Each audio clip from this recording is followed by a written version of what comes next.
pas question pour nous de remettre en question la volonté du département de nous aider, d'aider les communes et surtout la nécessité d'une certaine homogénéité, comme vous l'avez dit tout à l'heure, dans le traitement des différents usagers. Mais ce syndicat mixte, en fait, ne concerne que les ostréiculteurs. Alors je vais prêcher pour ma paroisse.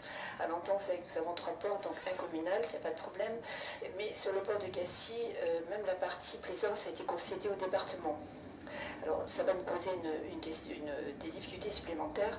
Quant à notre port de Tossat, qui est un port, si j'ose dire, anciennement ostréicole, nous n'avons plus d'ostréiculteurs sur ce port. Et malgré tout, le transfert de compétences, donc le département va reprendre la gestion de ce port de Tossat et du port de Cassis. Donc, si vous voulez, j'attire votre attention sur les délais qui ont été très très courts. Nous avons dû nous prononcer sur des délais très courts.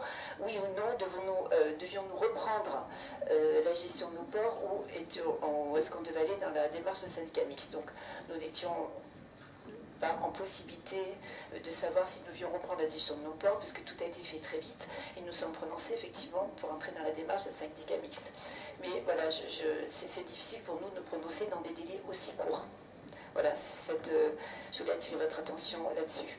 Voilà, mais nous allons continuer la discussion et nous attendons, comme l'a dit tout à l'heure M. Perrière, des réponses très, très précises, j'espère, le 8 novembre prochain, sur les questions que nous posons, notamment sur je le redis encore une fois, le plan donc pluriannuel d'investissement, effectivement sur la reprise des passifs, et puis surtout la gestion et le transfert du personnel, puisque nous en étions, je crois, 14 ou 15 personnes du département, donc personnel du département qui seraient transférés pour la gestion du syndicat mixte. Voilà.